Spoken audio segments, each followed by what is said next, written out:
इस पीढ़ी को सशक्त बनाने के लिए 6 चीजें इसे अपनी लाइफ में इसेंशियल ड्यूटीज के रूप में देखना चाहिए। 6 आवश्यक कार्य को क्या बोलते हैं? Essential duties. जैसे हम अपनी इसेंशियल ड्यूटी अपने ऑफिस में जाकर के निभाते हैं, जैसे हम अपनी इसेंशियल ड्यूटी को अपने घर में अपने फैमिली मेंबर्स के साथ कुछ करके करते हैं, ऐसे ही अगर हमें मानसिक और शारीरिक रूप से सशक्त होना है तो ये बता रहा हूं, ये 6 काम जो व्यक्ति करेगा वो लाइफ टाइम तक बिना डिप्रेशन के, बिना टेंशन के और बिना शारीरिक बड़ी बीमारियों के अपना जीवन निकाल सकेगा। इन 6 चीजों से ही आपके अंदर वो मानसिक शक्ति आएगी जो आपका पुण्य बढ़ाएगी और वही मानसिक शक्ति आपको आगे बढ़ाने में मदद करेगी। ये वो चीजें हैं, इनको लोगों ने एक साधु की चीजें बना करके, एक वैसे ही बस खाना पूर्ति की चीजें बना करके लोगों ने समझ रखा है। लेकिन तीर्थंकरों का धर्म कभी भी खाना पूर्ति का नहीं होता। धर्म पर विश्वास करके चल रहे हो तो उससे कभी खाना पूर्ति मत करना, उसे चित्त स्थिर करके उससे लाभ लेना, और वो लाभ जब आपको महसूस होगा तभी आपको समझ में आएगा कि ये धर्म हमारे कितने काम का है। आज तक लोगों ने धर्म को काम का नहीं बनाया। मैं बता रहा हूं आपको, धर्म को काम में लाने का तरीका भी आपको ये सिर्फ बताने का भाव अपने अंदर आता है। बाकी लोगों ने धर्म को एक रिवाज बना रखा है, एक ढकोसला बना रखा है। तो धर्म को अपने काम में लेना सीखो। इन 6 आवश्यकों को आप समझने की कोशिश करो, ये आपके जीवन के अंग बनने चाहिए। इन्हें अपनी लाइफ में इस तरह से मैनेज करना सीखो कि हम कुछ करें या न करें लेकिन 6 आवश्यकों को जरूर करेंगे। ये तीर्थंकरों के द्वारा बताया हुआ हमारे लिए उपदेश है। अगर आप तीर्थंकरों को मानते हैं, जैन धर्म को मानते हैं, तो आपको इन 6 आवश्यक कार्यों से अपने आप को लाभान्वित जरूर करना चाहिए। जो बच्चे बाहर पढ़ते हैं, जिन्हें मंदिर नहीं मिलते हैं, जिन्हें कुछ भी धर्म करने का कोई भी साधन नहीं मिलता है, मैं उन बच्चों के लिए बताना चाहता हूं। जिनके बच्चे बाहर पढ़ रहे हैं, जिन्हें कभी मंदिर जाने का मौका नहीं मिलता और एक बहाना उनके पास होता है, मंदिर 20 किलोमीटर दूर है, 25 किलोमीटर दूर है, कहीं कहीं तो है ही नहीं। धर्म मंदिर पे डिपेंड नहीं होता।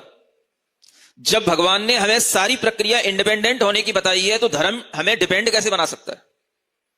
ये 6 के 6 आवश्यक इंडिपेंडेंट बनाने के लिए हैं, और ये इंडिपेंडेंट रूप से किसी भी जगह पर, किसी भी देश में, किसी भी विदेश में, किन्हीं भी शहरों में, किसी भी लॉज में, किसी भी स्थान पर, या किसी भी तरह की जहां पर ये बच्चे रहते हैं, ऐसे स्थानों पर किसी भी कमरे के अंदर बैठ करके 6 आवश्यक किए जा सकते हैं। सुनते हो? ये बताना है आपको अपने बच्चों को। जो बच्चे घर से बाहर गए हुए हैं और ये कह करके कि वहां पर हम कुछ नहीं कर पाते, हमारे पास धर्म करने का कोई साधन नहीं है, उनको मैं बताना चाह रहा हूं कि ये 6 आवश्यक अपनी पूरी डेली लाइफ स्टाइल में इनको इन्वॉल्व करें।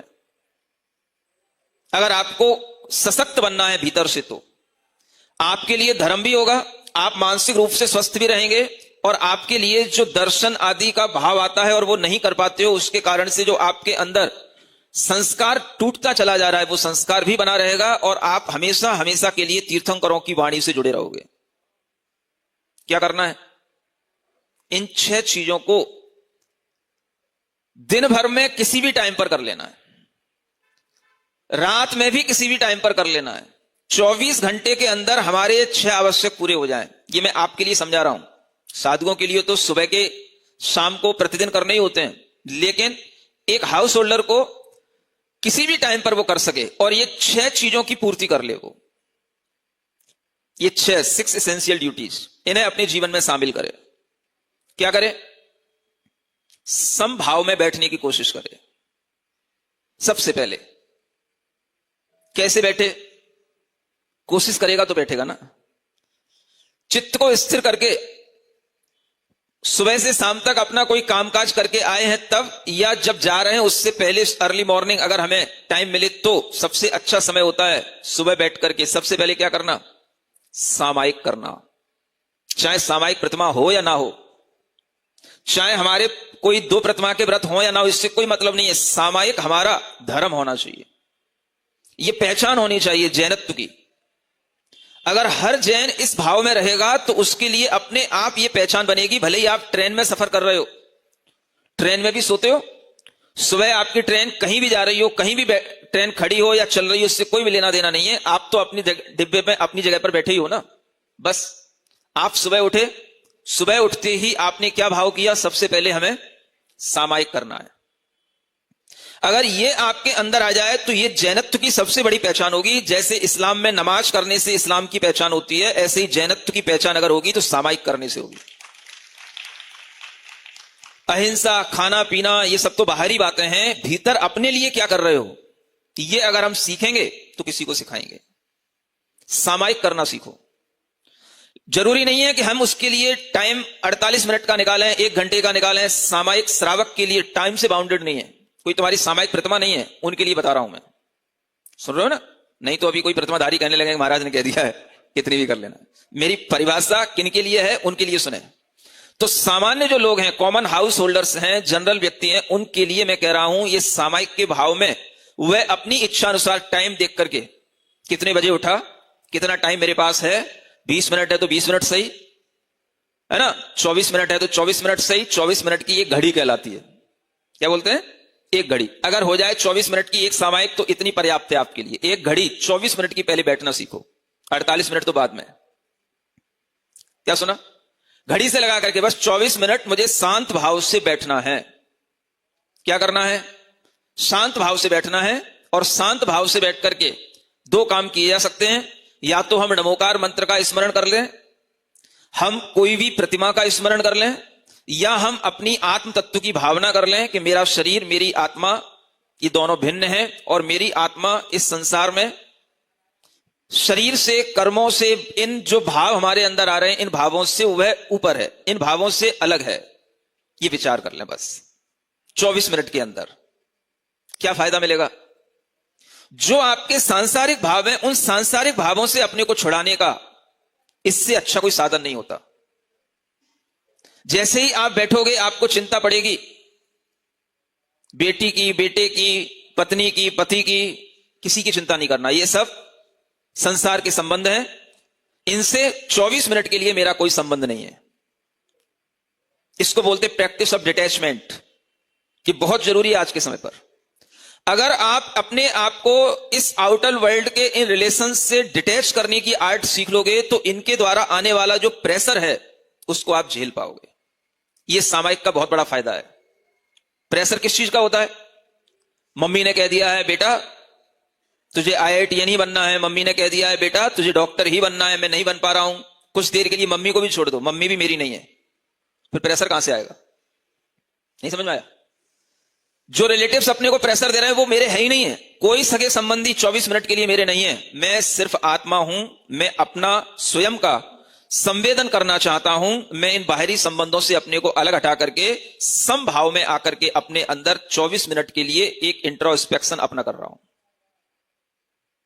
इसका नाम क्या है? सामायिक। Means A state of equanimity इसको बोलते हैं।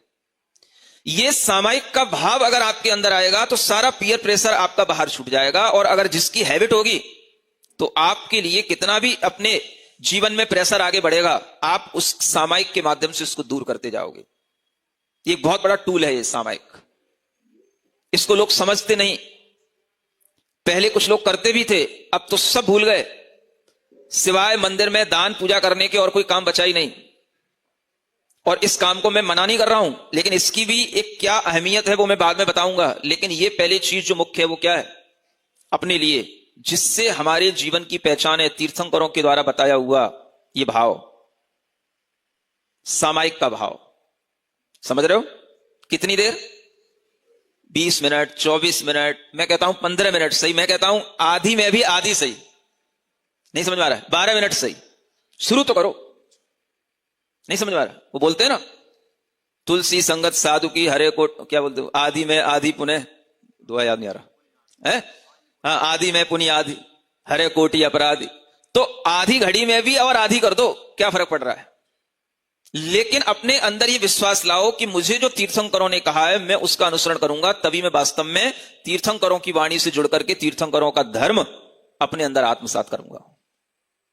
तो ये काम हर बच्चे, हर बड़े को करना चाहिए। 10 मिनट सही, 12 मिनट सही, समभाव में बैठना, बस ऐसे बैठ जाओ तीर्थंकरों की तरह, चाहे ऐसे बैठ जाओ चाहे ऐसे हाथ लेकर के बैठ जाओ। 10-12 मिनट उठने के बाद में शांत भाव से बैठो, सिर्फ अपने अंतरंग को, अपने आत्म परिणामों को महसूस करो और अपने शरीर से अपने को भिन्न महसूस करो। बस कोई भी संसार के बाहरी भाव उस समय याद में मत लाओ, बस मैं चैतन्य आत्मा हूं, इतना स्मरण रखो बस। इसका नाम क्या है? सामायिक। ये पहला आवश्यक हो गया, सुनते हो? फिर दूसरा,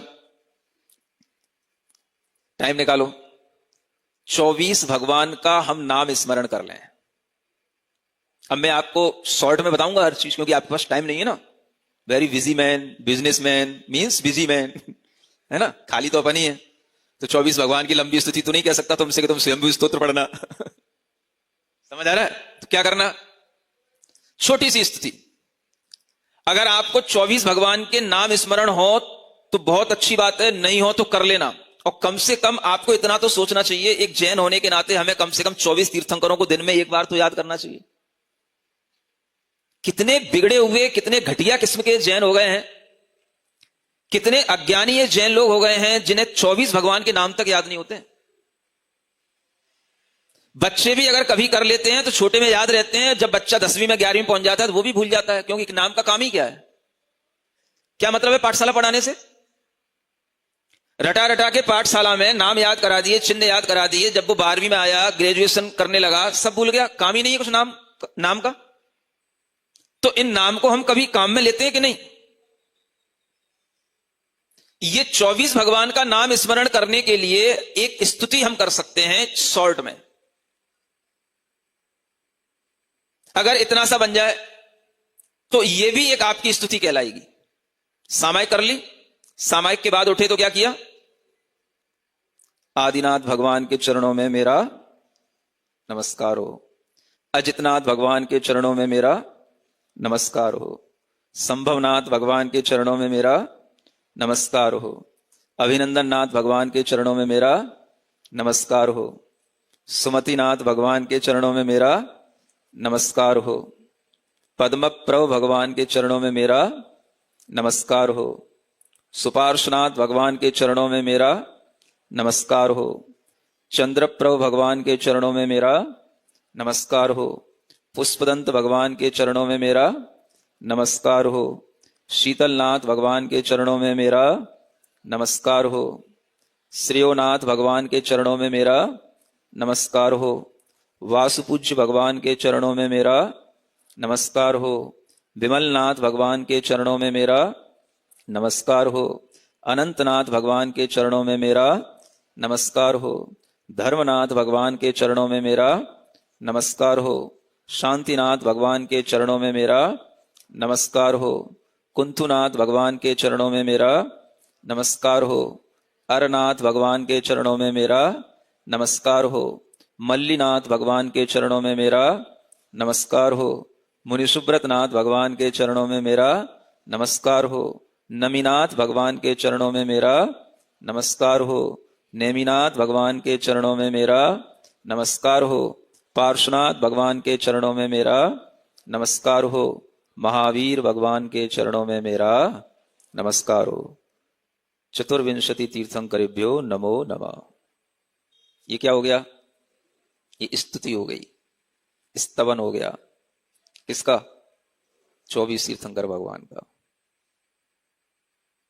कई तरीके हैं, और जल्दी करना हो, ऋषभ अजित संभव अभिनंदन सुमति पदम सुपार्श जिन राय, चंद्र पहुप शीतल श्रेयांश जिन वासु पूज्य पूजित सुर राय, विमल अनंत धर्म जस उज्ज्वल शांति कुंथु अर मल्ली मनाय, मुनि सुव्रत नमी नेमि पार्श्व प्रभु वर्धमान पद शीश नवाय। मुझे भी याद है, बचपन में करता था।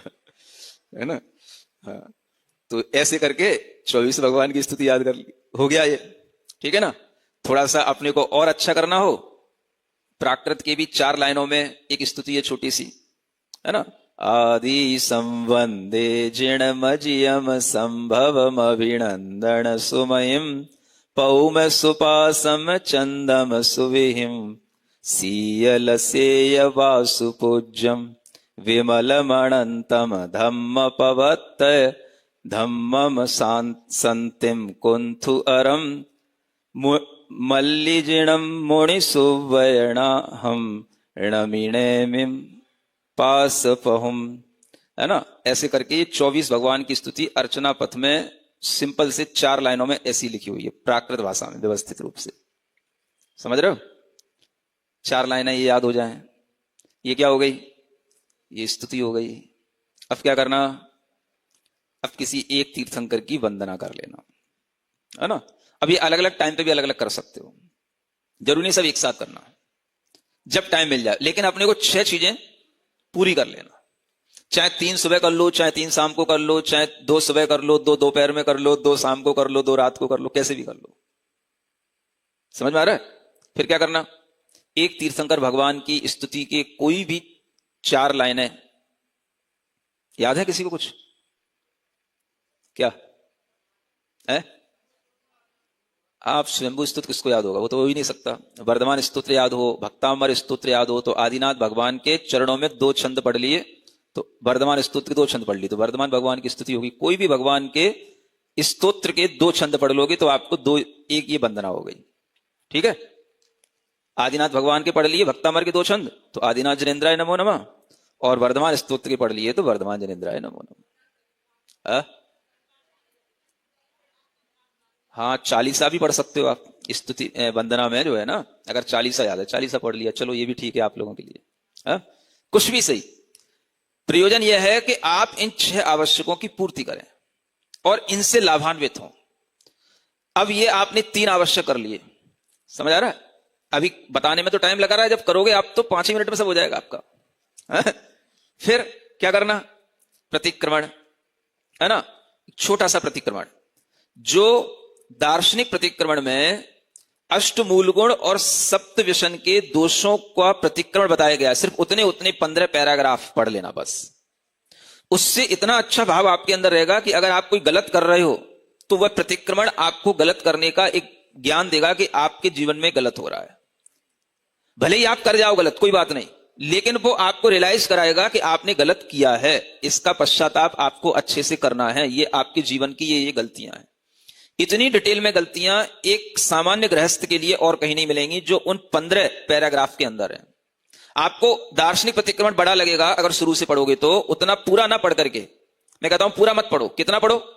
जहां से बस वो अहिंसा स्थूल मूल गुण में लगे दोषों का वर्णन, सत्य स्थूल मूल गुण में लगे दोषों का वर्णन, इस तरह से जो शुरू हुआ है 8 मूल गुण और सप्त व्यसन से मुक्त होने के लिए 15 पैराग्राफ आप पढ़िए प्रतिदिन। वो आपको मोबाइलों पर सब मिल रहा है। ये 15 पैराग्राफ आपके दार्शनिक प्रतिक्रमण के नाम से आपको मोबाइल पे मिल रहे हैं। आप केवल ऑन करके सुन लीजिए तो भी चल जाएगा। सुनते हो? ये आपका प्रतिक्रमण होना चाहिए। प्रत्याख्यान, प्रत्याख्यान में आप अपने मन के अंदर कोई भी एक भाव कर सकते हो कि आज मैं ये नहीं करूंगा। क्या नहीं करूंगा वो आपके ऊपर है। आप ये भी सोच सकते हो आज मैं 2 घंटे गुस्सा नहीं करूंगा, आज मैं आज के दिन, अब खाने पीने की कहूंगी तो आप फिर जो है कर नहीं पाओगे कुछ भी, है?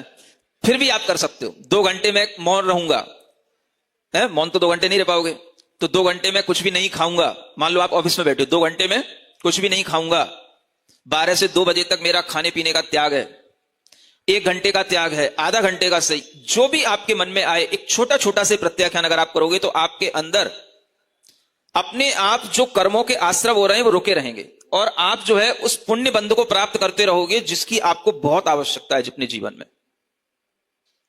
और फिर उसके साथ प्रतिक्रमण हो गया, प्रत्याख्यान हो गया, एक कायोत्सर्ग।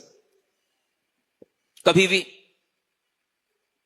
सोने से पहले या उठने के बाद एक कायोत्सर्ग कैसे किया जाता है, तो उसको आप सामायिक में भी शामिल कर सकते हो। 27 श्वासोच्छ्वास गिन करके एक कायोत्सर्ग कर लिया, बस उसे आप सामयिक में भी कर सकते हो। आपको और छोटा सा पैकेज बना देता हूं, कम से कम टाइम में आपको हो जाए। सामायिक कायोत्सर्ग एक साथ कर लो, एक बार वंदना और स्तुति एक साथ कर लो, प्रतिक्रमण प्रत्याख्यान एक साथ कर लो, 2-2 का पैकेज बना करके 3 टाइम में इसको कभी भी पूरा कर लो।